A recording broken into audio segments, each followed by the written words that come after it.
information about this week.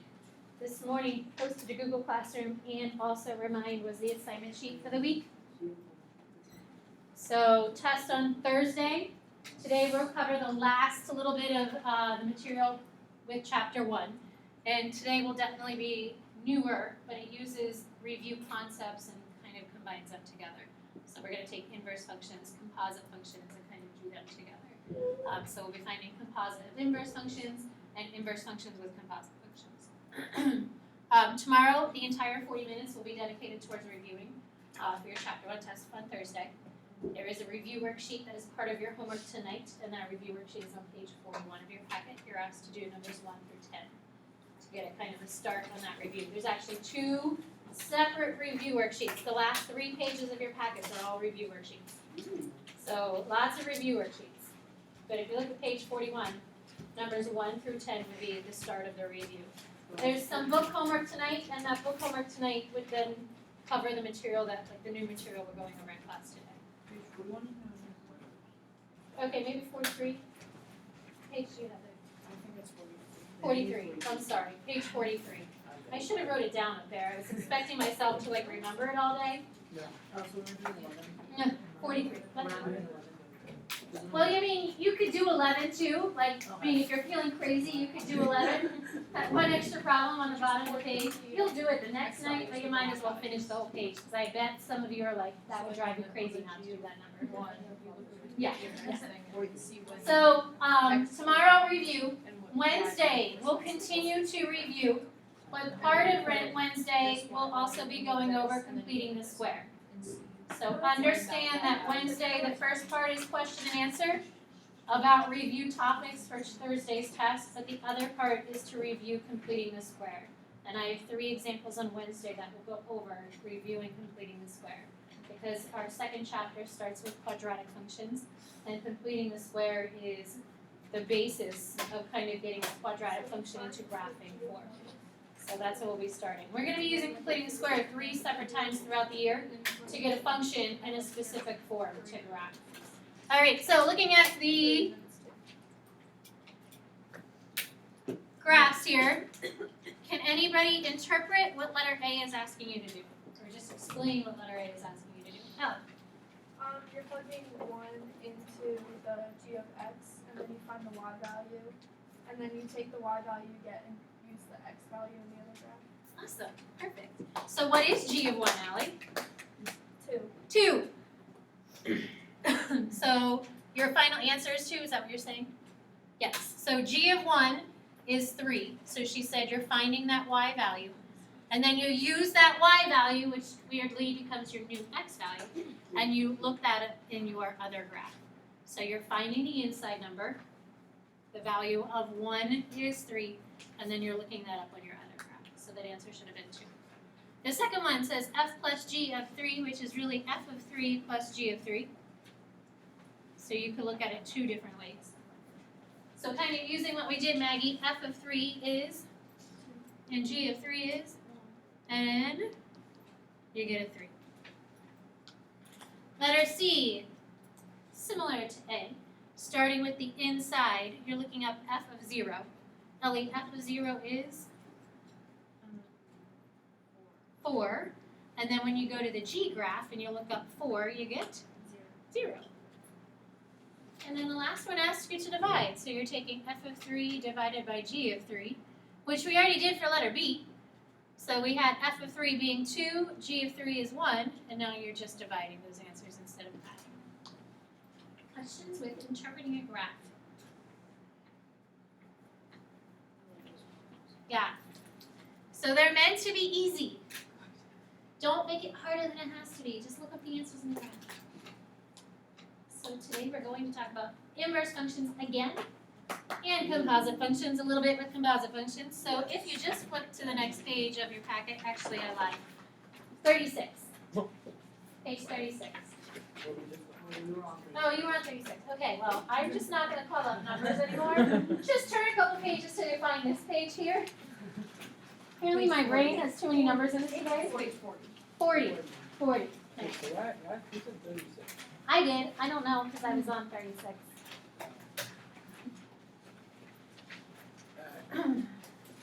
it says warm up at the top, but we're just going to kind of talk about this together as a class.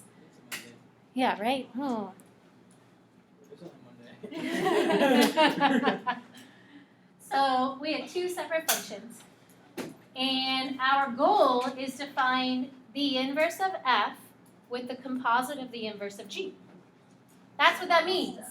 So we have f negative 1, g negative 1, x. And like if you said that to somebody who also took math classes, they would be like, what? So the inverse of f with the composite of the inverse of g is what that really means. What do you do first? How are you going to find the inverse of f with the composite of the inverse of g? I was gonna say you have to take f of x and change it into the inverse of that. Yeah. So she said you need to take f of x and change it into the inverse. And Quinn, the steps of changing something into the inverse would be? So the f of x would change into a y, and then you switch y and x. Yeah. And get y by itself. So get y by itself. Write it in inverse notation.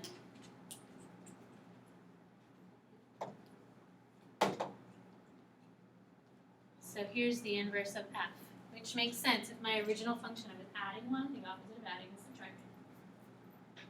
All right, so we need to do that also for g because it says inverse of g, so we might as well do the same thing. So switch. Jacob, how do you get rid of something that's cube rooted? You cube it. So cubing both sides. That's supposed to be a y. And then inverse notation for g would be x cubed and then plus 2. So these are the inverses. That's what we did on Friday. That's what the homework over the weekend talked about. What do you do with the inverses? Kevin? You plug G into F. Yeah. So the problem says we're using the inverses. Whatever's inside is what you plug in to the outside. So we're taking G, which is this piece right here. We're going into the other equation and replacing x. So it was x minus 1.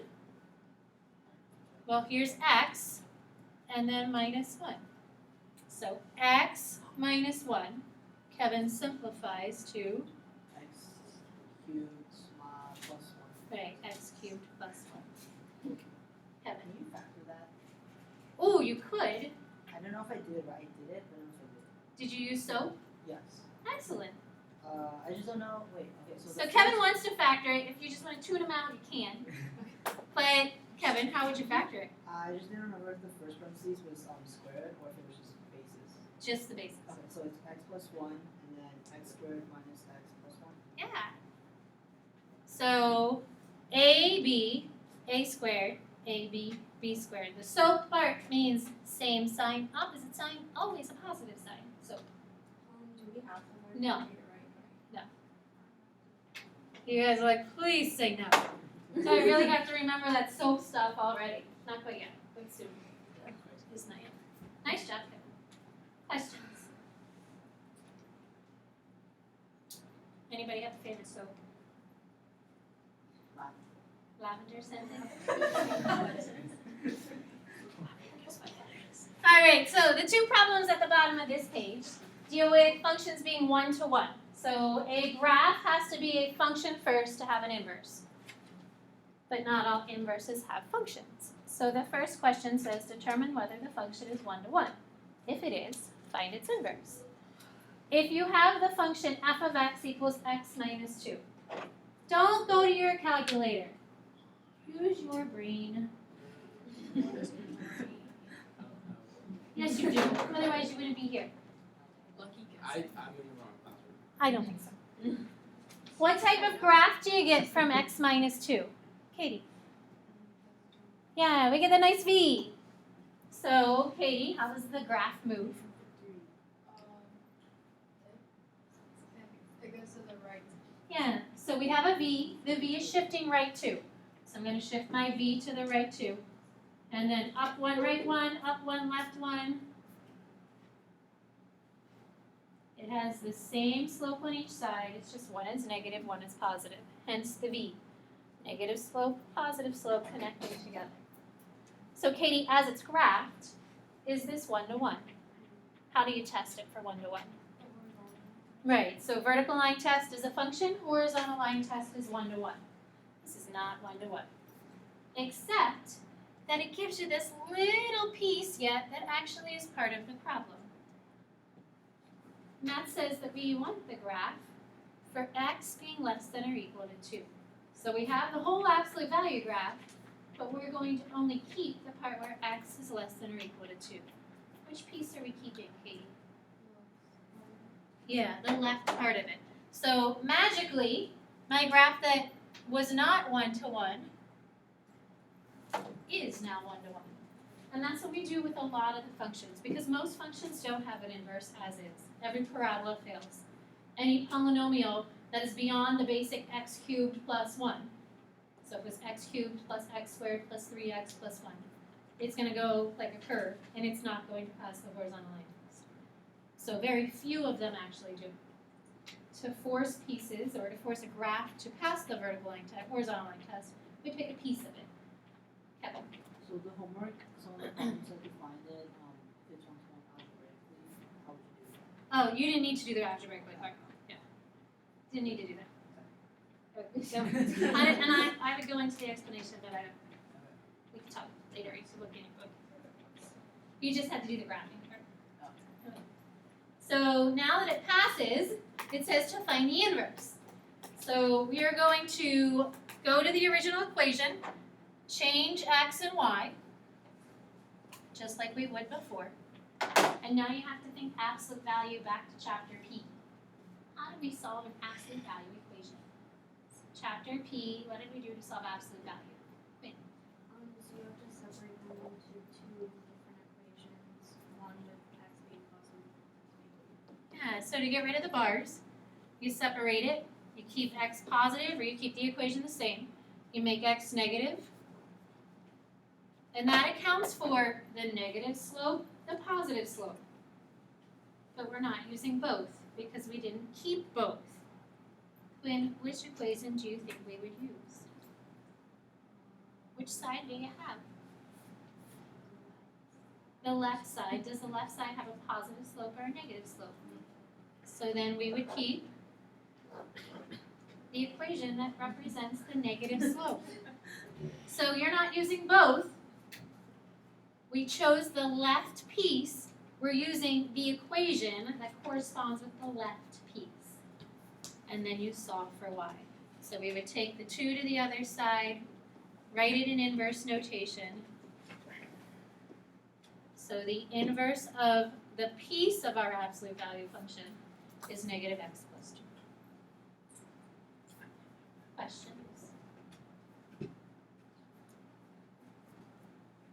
So if you look at the one underneath, it's very similar. We have a different graph. But this one, you get to delete the part that you don't want instead of it being restricted for you. So you get to choose, a little bit of choice here.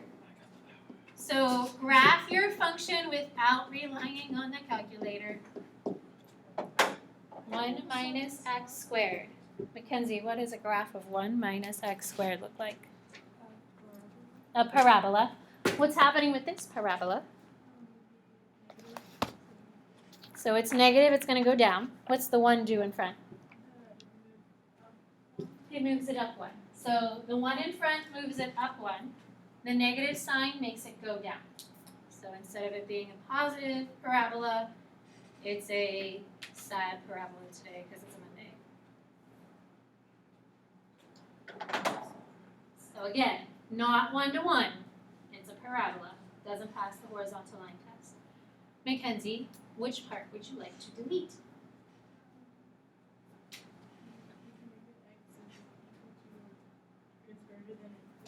So you're keeping x is greater than or equal to 0, you're deleting it. Keeping it. So we're going to keep the part where x is greater than or equal to 0. If you're asked to delete it, make sure you then state that as part of your original equation. So we're keeping the part where x is greater than or equal to 0. Mackenzie was nice. So she got rid of the negative side. It's always easy to work with positive. So after that, it says find the inverse of the remaining part and give the domain of the inverse. So we'll go through that inverse process again. Switch your x and y. Get y by itself.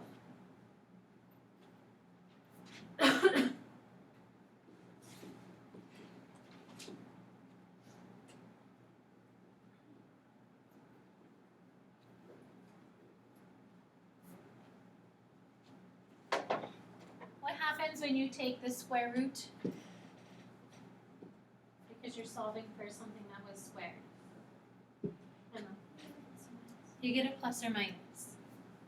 Here's where that plus or minus comes into the both parts. If Mackenzie chose the minus part, we would have the minus answer. Mackenzie chose the plus part, so we have the positive answer.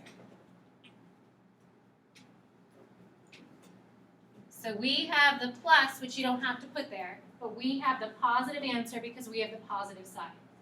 If she would have said, let's delete the positive side and keep the negative side, then we would have the negative in front. So that plus or minus corresponds with the two pieces, the left and the right.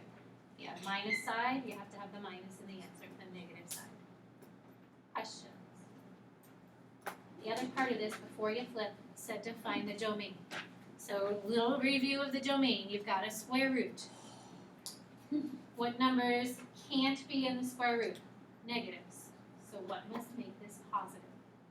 Think of the domain. What must make it a positive square root? Mackenzie?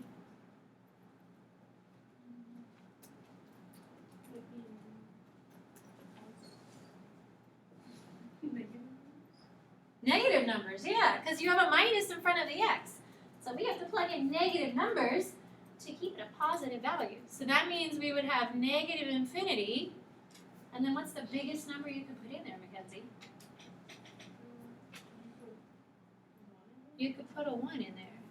Remember, if you're not sure, you're setting this greater than or equal to 0. What keeps it positive underneath that? The other little thing about domain, just to kind of remind you from Friday. The range of the regular function becomes the domain of the new function. So look at the range. The range of this function, negative infinity up to 1. The domain, negative infinity up to 1. They are related, they're inverses. So its range becomes the domain of the inverse. And that was the first part of the definition that we talked about on Friday. It's in bold too. But like there is a correlation. So like here in this class, that's what we need to start seeing, the connection from one to the other. We probably didn't focus on that last year as much. All right, so if you flip the page, there is a group of problems that are very similar to your homework. So the homework, the 105 to 113 odd, looks almost identical to this, except that the functions are, you have two different functions instead of the ones that are given, but very similar. And I know it's weird to do problems in the 100s. Kind of freaks you out. Holy cow, we got 105 to 113 odd. Yeah. So if you look, again, that last group of problems is set up like this. So we have two functions, an f and a g, just like we did with the first problem that we started with in the packet. And then there are 6 different things that you're asked to find. And they're all different because they're notated slightly differently. Well, C and D and what E have numbers with them. But notice the location of the inverse. That's kind of what you have to focus on. So the inverse is outside versus the inverse being attached to the function. And that would be the difference in how you approach the problem. So before we do any of those 6, though, what do you think we should start with? Before doing any of the 6, Kevin? Find the inverses. We might as well find them first because we're going to have to use them in some of the problems. So find the inverses. You might need to write a little tiny. I apologize. Should have left more space up above the problems. But get those 2 inverses. The G inverse is a little easier than the apple.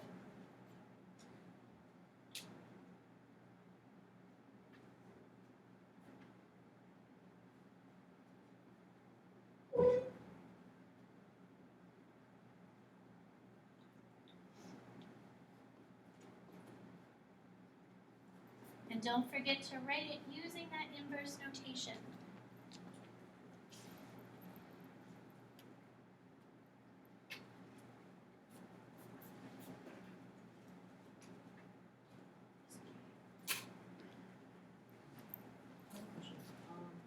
So if they're telling us to find the inverses, would that suggest that all of these are already applicable? Yes, yeah. So like if the initials do, if the initial problems do, then the rest would as well. Yeah. So your inverse for f, the f function should be 4x minus 20. When you multiply by 4, make sure you're multiplying both pieces by 4. The inverse for the g should be the cube root of x. So I'm going to box these so we can see them easily.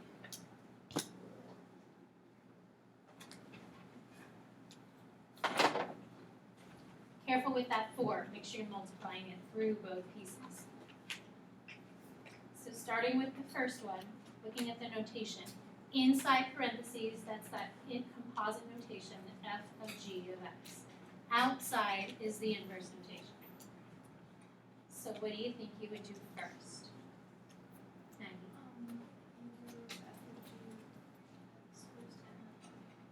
Excellent, bless you. So she said do the f of g of x first. So you're not even using the inverses for this problem. You're going to take the regular functions, the original functions, and do the composite of the original functions. So g of x is inside. That means the g of x equation is x cubed. You're plugging that in the f equation. So 1/4 x is now cubed, and then plus 5. And then, Maggie, after you find the composite, then you find the inverse. So we did the composite first because that's on the inside. The inverse is separate on the outside. So it's still like PEMDAS. You do inside the parentheses, you worry about the outside piece last. So now finding the inverse, we would switch x and y.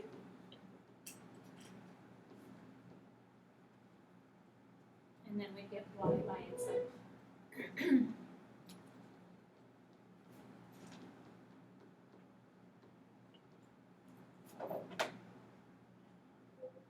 And again, when you multiply by 4, make sure every piece gets multiplied by 4.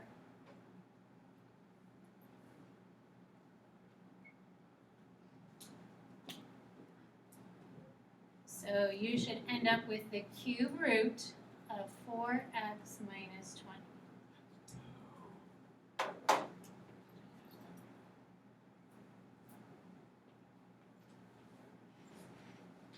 Question? So looking right next to it for letter B, you can see that there aren't parentheses grouping things together, but instead we have the inverse of g with the composite of the inverse of f. If I wanted to rewrite this, it would really be inverse g, composite inverse f. This is like the first problem that we started with at the top of the previous page. So this time you're using the inverses because the notation is attached directly to each individual function. So now those two equations we just found, those are the two equations that we're using.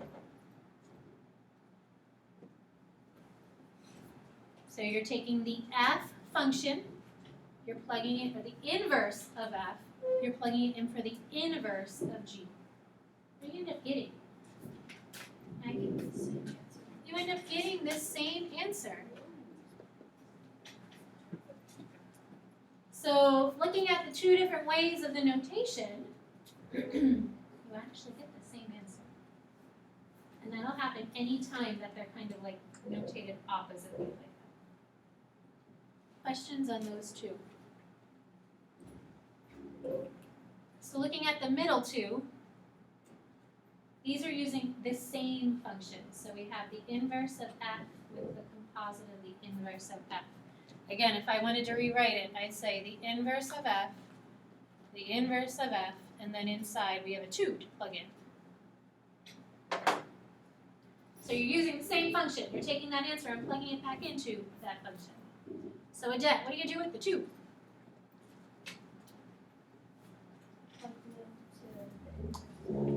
plug it into the inverse. So we're using the F inverse. It's 4x minus 20. X is 2.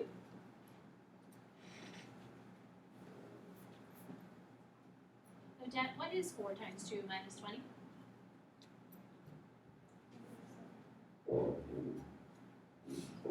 That's okay. Minus 20.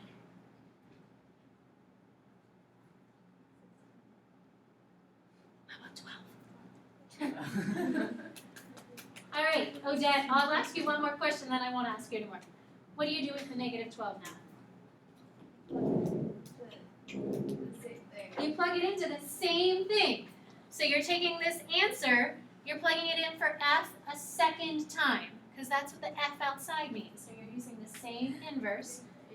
So 4 times negative 12 minus 20. I'm not sure if I should ask.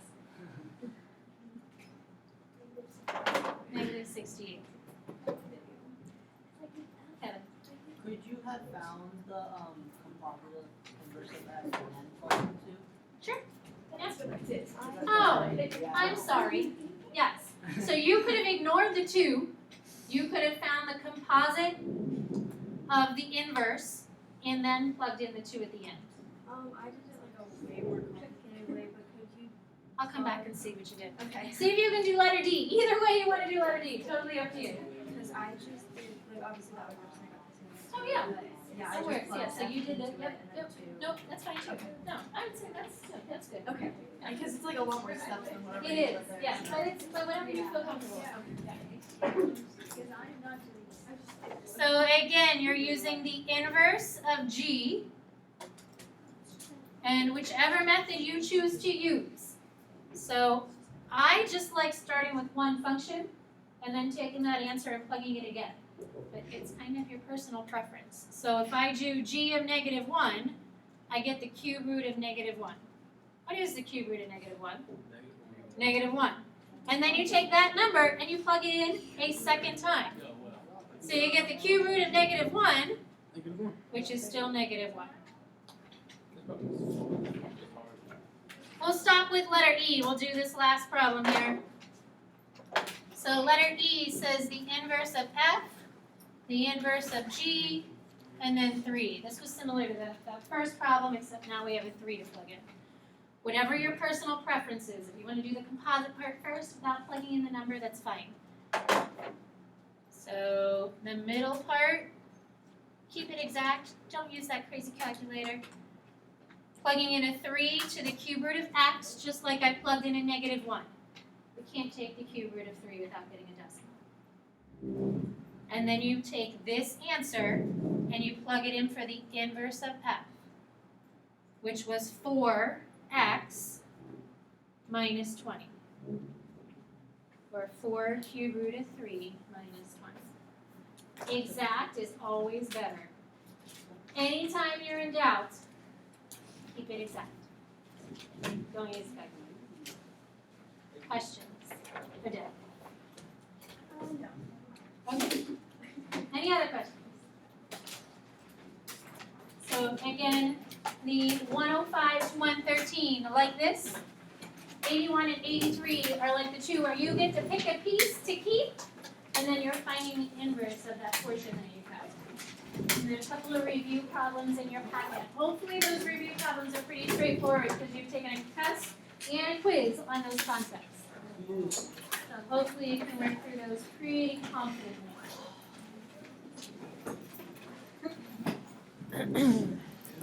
I think we could have done letter G.